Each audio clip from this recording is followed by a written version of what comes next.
ನಮಸ್ಕಾರ ಫ್ರೆಂಡ್ಸ್, ನಾನು ನಿಮ್ಮ ಗುರು ನೆಲ್ಲೂರ್. ವೆಲ್ಕಮ್ ಟು ದೇಶ್ ಪಡೋ ಯೂಟ್ಯೂಬ್ ಚಾನಲ್. ನಾನು ನಿಮಗೆ ಇವತ್ತು ಟ್ಯಾಕ್ಸ್ ಹಾಲಿಡೇ ಎಂಬ ಒಂದು ಕಾನ್ಸೆಪ್ಟನ್ನು ತಂದಿದ್ದೇನೆ. ಇದನ್ನು ನಾನು ಹೇಳೋಕ್ಕೆ ರೆಡಿ ಇದ್ದೀನಿ, ನೀವು ಕೇಳೋಕ್ಕೆ ರೆಡಿ ಇದ್ದರೆ this is a very important a topic or a concept for your exam perspective. So don't miss it, keep it watching. Waste ಮಾಡೋಣ ಬೇಡ ಟೈಮು, ಹೋಗೋಣ. ಏನಿದೆ ಈ ಟಾಪಿಕ್ಕು, ಯಾಕೆ ಇದು ಇಷ್ಟು ಪ್ರಮುಖವಾಗಿದೆ? ಟ್ಯಾಕ್ಸ್ ಹಾಲಿಡೇ ಅಂದರೆ ಏನು? ಇತ್ತೀಚೆಗೆ ಸರ್ಕಾರ ಏನು ಮಾಡಿದೆ, ಟ್ಯಾಕ್ಸ್ ಹಾಲಿಡೇ ಎಂಬ ಒಂದು ಕಾನ್ಸೆಪ್ಟನ್ನು ಜಾರಿಗೆ ತಂದಿದೆ. ಕಾರಣ ಏನು ಈ ಟ್ಯಾಕ್ಸ್ ಹಾಲಿಡೇಯನ್ನು ಜಾರಿಗೆ ತರಲಿಕ್ಕೆ ಅಂತಪ್ಪ ಅಂದರೆ, ಫಸ್ಟ್ ಕೇಸ್ ಬಂದು ವಿದೇಶಿ ಬಂಡವಾಳ ಅಥವಾ ವಿದೇಶಿ ಹೂಡಿಕೆಯನ್ನು ನಮ್ಮ ಭಾರತದಲ್ಲಿ ತರುವುದು. ಇದು ಮೊದಲ ಪ್ರಮುಖವಾದ ಕರ್ತವ್ಯ. ಈ ವಿದೇಶಿ ಹೂಡಿಕೆಯನ್ನು ಭಾರತದಲ್ಲಿ ತರುವ ಉದ್ದೇಶಕ್ಕಾಗಿ ಸರ್ಕಾರ ಏನು ಮಾಡಿದೆ, ಇಲ್ಲಿ ಬರುವಂಥ ಕಂಪ್ನಿಗಳಿಗೆ ಕೆಲವು ವಿನಾಯಿತಿಗಳನ್ನು ನೀಡ್ತಾ ಇದೆ. ಅಂದರೆ ಇದನ್ನು ಹೇಗೆ ಮಾಡ್ತಾ ಇದೆಯಪ್ಪ ಅಂದ್ರೆ, ನಾನು ನಮ್ಮ ಭಾಷೆಯಲ್ಲಿ ಹೇಳಬೇಕಪ್ಪ ಅಂತಂದರೆ, ಆಸೆಯನ್ನು ತೋರಿಸ್ತಾ ಇದೆ. ಬನ್ನಿ, ನಮ್ಮ ದೇಶದಲ್ಲಿ ಬಂದು ಇನ್ವೆಸ್ಟ್ ಮಾಡಿ, ನಾವು ನಿಮಗೆ ಈ ಸೌಲಭ್ಯಗಳನ್ನು ಕೊಡ್ತೀವಿ ಅಂಥೇಳಿ ಒಂದು ಆಸೆಯನ್ನು ಆ ವಿದೇಶಿ ಕಂಪನಿಗಳೇ ತೋರಿಸ್ತಾ ಇದೆ. ಇದಕ್ಕೆಲ್ಲ ಮೇನ್ ಕಾರಣ ಏನು? ಈ ಸದ್ಯದ ಪರಿಸ್ಥಿತಿಯಲ್ಲಿ ಚೈನಾದಲ್ಲಿ ಆಗುತ್ತಿರುವಂಥ ಘಟನೆಗಳು. ಅಲ್ಲಿಂದ ವಿದೇಶಿ ಕಂಪನಿಗಳು ಹೊರಬರಲು ಇಚ್ಛಿಸುತ್ತವೆ. ಕಾರಣ ಇಷ್ಟೇ, ಚೈನಾದಲ್ಲಿ ಆ ದೇಶದಲ್ಲಿರುವಂಥ ವಿದೇಶಿ ಕಂಪನಿಗಳ ಪ್ರೊಡಕ್ಟ್ಸನ್ನು, ಅವರು ತಯಾರಿಸಿದ ಗೂಡ್ಸ್ಗಳನ್ನು ಹೊರ ದೇಶಗಳಿಗೆ ಬಿಡದೆ ಮಾಡ್ತಾ ಇರುವಂಥ ಒಂದು ದಬ್ಬಾಳಿಕೆ ಆಗಿರ್ಬೋದು ಚೈನಾ ಕಮ್ಯುನಿಸ್ಟ್ನ ಸರ್ಕಾರದ್ದು. ಇದರಿಂದ ಬೇಸತ್ತ ಕಂಪ್ನಿಗಳು ಹೊರಬರಲು ಇಚ್ಛಿಸುತ್ತವೆ. ಅದಕ್ಕಾಗಿ ಭಾರತ ಸರ್ಕಾರ ಟಾರ್ಗೆಟ್ ಹಾಕ್ಕೊಂಡಿದೆ, ಹೇಗಾದರೂ ಮಾಡಿ ಇವುಗಳನ್ನು ನಾವು ಭಾರತಕ್ಕೆ ತೆಗೆದುಕೊಂಡ್ಬರಬೇಕು. ಇದರಿಂದ ಉದ್ಯೋಗಗಳು ಸೃಷ್ಟಿ ಆಗ್ತವೆ, ಎಕಾನಮಿ ಹರಿದು ಬರ್ತದೆ, ಎಫ್ ಡಿ ಐ ಹೆಚ್ಚಾಗ್ತದೆ, ಅಮೌಂಟ್ ಹೆಚ್ಚಿಗೆ ಆಗ್ತದೆ, ನಮ್ಮದು ಎಕಾನಮಿ ಡೆವಲಪ್ ಆಗ್ತದೆ, ಬೆಳೀತದೆ. ಈಗ ಪ್ರಸ್ತುತವಾಗಿ ನಾವು 5th ರ್ಯಾಂಕ್ನಲ್ಲಿದ್ದೆವು ಎಕನಾಮಿ ಡೆವಲಪ್ಮೆಂಟ್ನಲ್ಲಿ. ಬ್ರಿಟನನ್ನು ಹಿಂದಾಕಿದ್ದೆವು. ಸ್ವಲ್ಪ ದಿನದಲ್ಲಿ ನಾವು ಥರ್ಡ್ ರ್ಯಾಂಕಲ್ಲಿ ಬರ್ಬೋದು ಅಂತೇಳಿ ಕೆಲವೊಂದು ಸಂಸ್ಥೆಗಳು ಅಂದಾಜಿಸಿವೆ. ಸೊ ಅದಕ್ಕಾಗಿ ಈ ಟಾಪಿಕ್ ಭಾಳ ಇಂಪಾರ್ಟೆಂಟ್ ಇದೆ. ಸೊ ಟ್ಯಾಕ್ಸ್ ಹಾಲಿಡೆಯ ಮುಖ್ಯ ಉದ್ದೇಶ ಏನು ಬಂದಪ್ಪ ಅಂತಂದರೆ, ವಿದೇಶಿ ನೇರ ಹೂಡಿಕೆ. ಇದನ್ನು ನಾವು ಇಂಗ್ಲೀಷ್ನಲ್ಲಿ ಕರಿತೀವಿ ಫಾರಿನ್ ಡೈರೆಕ್ಟ್ ಇನ್ವೆಸ್ಟ್ಮೆಂಟ್ ಅಂತ ಕರಿತೀವಿ. ಅಂದರೆ ವಿದೇಶಿ ಕಂಪ್ನಿಗಳು ನಮ್ಮ ದೇಶದಲ್ಲಿ ಬಂದು ಹೂಡಿಕೆ ಮಾಡ್ತವೆ. ಕೆಲವು ಕಂಪ್ನಿಗಳನ್ನು ಸ್ಥಾಪಿಸೋದಲ್ಲಿ ಅಥವಾ ಇರುವಂಥ ಕಂಪನಿಗಳಲ್ಲಿ ತಮ್ಮ ಒಂದು ಶೇರನ್ನು ಹಾಕೋದಾಗಲಿ. ಸೊ ಇದೆಲ್ಲ ವಿದೇಶಿ ನೇರ ಹೂಡಿಕೆ ಅಂತ ಕರಿತೀವಿ. ಈ ವಿದೇಶಿ ನೇರ ಹೂಡಿಕೆ ನಮ್ಮ ದೇಶಕ್ಕೆ ಆಕರ್ಷಿಸುವುದು ಈ ಸರ್ಕಾರದ ಈ ಯೋಜನೆಯಾಗಿದೆ. ಇದಕ್ಕಾಗಿ ಏನು ಮಾಡ್ತಾ ಇದೆ ಸರ್ಕಾರ ಅನ್ನೋದು ಭಾಳ ಇಂಪಾರ್ಟೆಂಟ್ ಗೈಸ್. ಬಿಕಾಸ್ ಸರ್ಕಾರ ವಿದೇಶಿ ಕಂಪನಿಗಳಿಗೆ ಒಂದು ಪರ್ಟಿಕ್ಯುಲರ್ ನಿಗದಿತ ಸಮಯವರೆಗೆ ತೆರಿಗೆಯನ್ನು ವಿನಾಯಿತಿ ಮಾಡ್ತದೆ. ಅಂದರೆ ಟ್ಯಾಕ್ಸ್ ಕನ್ಸೆಷನ್ ಕೊಡ್ತದೆ. ಇಲ್ಲಿ ಬಂದು ಹಾಕಿದ್ರೆ ನಿಮಗೆ ಟ್ಯಾಕ್ಸ್ ಕನ್ಸೆಷನ್ ಕೊಡ್ತೀವಿ ಅಂತೇಳಿ ಆಸೆಯನ್ನು ತೋರಿಸ್ತಾ ಇದೆ ನಾನು ಹೇಳಿದಾಗೆ. ಮತ್ತು ಅದಕ್ಕೆ ಒಂದು ಪ್ರಪೋಸಲ್ಸನ್ನು, ಈ ರೀತಿಯಾದಂಥ ಪ್ರಪೋಸಲ್ಸ್ ನಾವು ಈ ಥರ ಮಾಡಿದ್ರೆ ಬರ್ತವೆ ಅಂತ ಹೇಳಿ ಪ್ರಪೋಸಲ್ಸನ್ನು ವಾಣಿಜ್ಯ ಸಚಿವಾಲಯ ಏನು ಮಾಡಿದೆ, ಮುಂದಿಟ್ಟಿದೆ. ವಾಣಿಜ್ಯ ಸಚಿವಾಲಯ ಯಾರೆದುರಿಟ್ಟಿದೆ ಅನ್ನೋದು ಭಾಳ ಇಂಪಾರ್ಟೆಂಟು.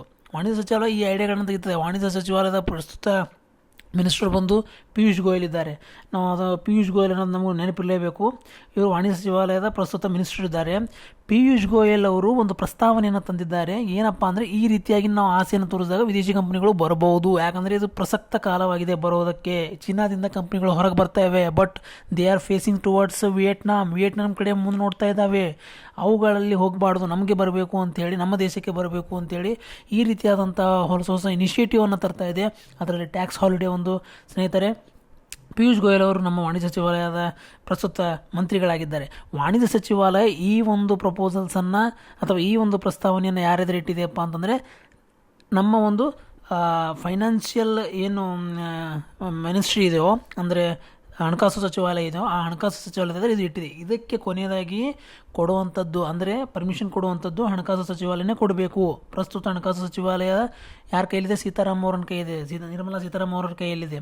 ಸೊ ಹಾಗಾಗಿ ನಾನಿಲ್ಲಿ ನಿಮ್ಗೆ ಏನು ಮಾಡಿದ್ದೀನಿಪ್ಪ ಅಂದರೆ, ಈ ಟ್ಯಾಕ್ಸ್ ಹಾಲಿಡೇಯ ಬಗ್ಗೆ ನಾನು ನಿಮಗೆ ಸಂಕ್ಷಿಪ್ತವಾಗಿ ಒಂದು ಡಯಾಗ್ರಾಮೆಟಿಕಲ್ಲಿ ತೋರಿಸಿದ್ದೇನೆ. ಇಲ್ಲಿ ಏನು ಹೇಳ್ತಾ ಇದೆ, ಪ್ರಸ್ತಾವನೆಯನ್ನು ಯಾವ ರೀತಿಯಾಗಿ ಇಟ್ಟಿದ್ದಾರೆ ಮತ್ತು ಏನೇನಿದೆ, ಯಾವ ರೀತಿಯಾದಂಥ ಇಲ್ಲಿ ಕ್ಲಾಸಸ್ ಇವೆ, ಅಂದರೆ ಕಂಡೀಷನ್ಸ್ಗಳನ್ನು ಅಪ್ಲೈ ಮಾಡಿದ್ದಾರೆ. ಅಂದರೆ ವಾಣಿಜ್ಯ ಸಚಿವಾಲಯ ಈ ಒಂದು ಪ್ರಸ್ತಾವನೆಯನ್ನು ತಂದಿದೆ. ಸದ್ಯ ವಾಣಿಜ್ಯ ಸಚಿವಾಲಯ ಪಿಯೂಷ್ ಗೋಯಲ್ ಅವರು ಇದರ ಮಂತ್ರಿಗಳಾಗಿದ್ದಾರೆ. ವಾಣಿಜ್ಯ ಸಚಿವಾಲಯ ಹೋಗಿ ಹಣಕಾಸು ಸಚಿವಾಲಯದ ಎದುರು ಈ ಪ್ರಸ್ತಾವನೆಯನ್ನು ಇಟ್ಟಿದೆ. ವಾಣಿಜ್ಯ ಸಚಿವಾಲಯದ ಪ್ರಪೋಸಲ್ಸ್ ಏನು, ಅದು ಭಾಳ ಇಂಪಾರ್ಟೆಂಟು. ನೋಡಿ, ವಿದೇಶಿ ಕಂಪ್ನಿಗಳಿಗೆ ಆಫರ್ ಈ ರೀತಿ ಕೊಟ್ಟಿದ್ದಾರೆ. 500 ಮಿಲಿಯನ್ನಷ್ಟು ನೀವು ಇನ್ವೆಸ್ಟ್ ಮಾಡಿದ್ರೆ 10 ವರ್ಷಗಳ ಕಾಲ ನಿಮಗೆ ವಿನಾಯಿತಿ ನೀಡಬಹುದು. ನಾನು ನೀಡಬಹುದು ಅಂತ ಹೇಳ್ತಾ ಇದ್ದೀನಿ, ನೀಡ್ತಾರೆ ಅಂತ ಇನ್ನೂ ಹೇಳಿಲ್ಲ, ಯಾಕಂದರೆ ಇದು ಇನ್ನೂ ಆನ್ ವರ್ಕಿಂಗ್ ಇದೆ. ಸೊ ಎರಡನೇದಾಗಿ ಹೇಳ್ತಾ ಇದ್ದಾರೆ 100 ಮಿಲಿಯನ್ ಸಪೋಸ್ ನೀವು ಇನ್ವೆಸ್ಟ್ ಮಾಡಿದ್ರೆ 4 ವರ್ಷಗಳ ಕಾಲ ನಿಮಗೆ ತೆರಿಗೆ ವಿನಾಯಿತಿಯನ್ನು ನೀಡ್ತೇವೆ. ಇದೊಂದು ಭಾಳ ಇಂಪಾರ್ಟೆಂಟ್ ಪಾಯಿಂಟ್. ಇವೆರಡು ಭಾಳ ಇಂಪಾರ್ಟೆಂಟ್ ಪಾಯಿಂಟ್ ಇದೆ. ಅದಕ್ಕೆ ಟ್ಯಾಕ್ಸ್ ಹಾಲಿಡೇ ಅಂದರೆ that is a concession of the tax. ಅಲ್ಲಿ ಟ್ಯಾಕ್ಸನ್ನು ವಿನಾಯಿತಿ ಮಾಡಲಾಗ್ತಾ ಇದೆ, that is a tax holiday.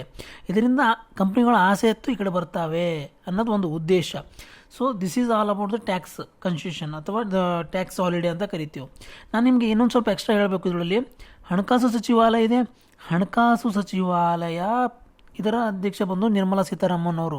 ಹಣಕಾಸು ಸಚಿವಾಲಯ ವಿತ್ತೀಯ ನೀತಿ, ಭಾರತದಲ್ಲಿ ವಿತ್ತೀಯ ನೀತಿ ರೂಪಿಸುವವರು ಯಾರು ಅನ್ನೋ ಪ್ರಶ್ನೆ ನಮ್ಗೆ ಕೇಳಬಹುದು. ಇದನ್ನು ಕಾನ್ಸಂಟ್ರೇಟ್ ಮಾಡಿ. ವಿತ್ತೀಯ ನೀತಿಯನ್ನು ರೂಪಿಸುವವರು ಹಣಕಾಸು ಸಚಿವಾಲಯ. Okay, monetary policy, fiscal policy ಅಂತ ಬರ್ತವೆ. ಮಾನಿಟರಿ ಪಾಲಿಸಿಯನ್ನು ರೂಪಿಸುವುದು ರಿಸರ್ವ್ ಬ್ಯಾಂಕ್ ಆಫ್ ಇಂಡಿಯಾ. ವಿತ್ತೀಯ ಪಾಲಿಸಿ ಅಂದರೆ ಫಿಸ್ಕಲ್ ಪಾಲಿಸಿಯನ್ನು ರೂಪಿಸುವುದು ಹಣಕಾಸು ಸಚಿವಾಲಯ. ಕನ್ಫ್ಯೂಸ್ ಆಗಬೇಡಿ, ನೆನಪಿಟ್ಕೊಳ್ಳಿ. ಇವೆರಡೂ ಭಾಳ ಇಂಪಾರ್ಟೆಂಟ್ ಇದ್ದಾವೆ. So reserve bank of India ಪ್ರಸ್ತುತ ಗವರ್ನರ್ ಬಂದು ಶಕ್ತಿಕಾಂತ್ ದಾಸ್ ಇದ್ದಾರೆ. ಓಕೆನಾ, 4 ಡೆಪ್ಯೂಟಿ ಗವರ್ನರ್ಸ್ ಇದ್ದಾರೆ. 4 ಡೆಪ್ಯೂಟಿ ಗವರ್ನರ್ಸ್, 1 ಮೇನ್ ಗವರ್ನರ್ ಇದ್ದಾರೆ. ನೆನಪಿಟ್ಕೊಳ್ಳಿ. These are the very very important questions will come your examination. ಈ ಎಕ್ಸಾಮಿನೇಷನ್ಗೆ ಬರುವಂಥ ಚಾನ್ಸಸ್ ಇದೆ. ವಿತ್ತೀಯ ನೀತಿ ಕೇಳಬಹುದು ನಿಮಗೆ. ವಿತ್ತೀಯ ನೀತಿ ಯಾರು ರೂಪಿಸ್ತಾರೆ ಅಂತ ಕೇಳಬಹುದು. ಹಣಕಾಸು ಸಚಿವಾಲಯದ ಪ್ರಸ್ತುತ ಇವರ ಮಂತ್ರಿಗಳಾಗಿದ್ದಾರೆ ಅಂತ ಕೇಳ್ಬೋದು. ಮತ್ತು ರಾಜ್ಯ ಮಂತ್ರಿಗಳಾಗಿದ್ದಾರೆ ಯಾರು ಅಂತ ಕೇಳ್ಬೋದು. ರಾಜ್ಯ ಮಂತ್ರಿ ಬಂದು ಅನುರಾಗ್ ಠಾಕೂರ್ ಅವರು. ಓಕೆ, ಅನುರಾಗ್ ಠಾಕೂರ್ ಅವರ ಕಾನ್ಸ್ಟಿಟ್ಯೂನ್ಸಿ ಬಂದು ಹಿಮಾಚಲ್ ಪ್ರದೇಶ. ನೆನಪಿಟ್ಕೊಳ್ಳಿ. ಓಕೆನಾ, ಇದು ಭಾಳ ಇಂಪಾರ್ಟೆಂಟು. ಸೊ 2 ರೀತಿಯಾದಂಥ ನಮಗೆ ಪ್ರಪೋಸಲ್ಸ್ ಕಳಿಸಿದ್ದಾರೆ. 500 ಬಿಲಿಯನ್ಗೆ 10 ವರ್ಷ ತೆರಿಗೆ ಕೊಡ್ತೇವೆ, 100 ಬಿಲಿಯನ್ಗೆ 4 ವರ್ಷ ತೆರಿಗೆ ಕೊಡ್ತೀವಿ.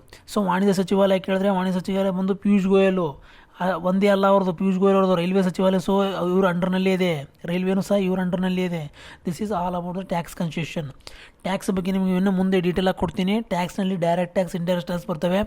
What are the classes, what are the importance in the classes, ಇವುಗಳನ್ನು ಮುಂದಿನ ಕ್ಲಾಸ್ಗಳಲ್ಲಿ ನಮ್ಗೆ ಹೇಳ್ತೀನಿ.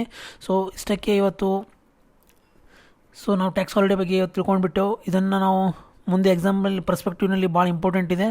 So keep concentration on this. Thank you very much. Please support us. Don't forget to subscribe.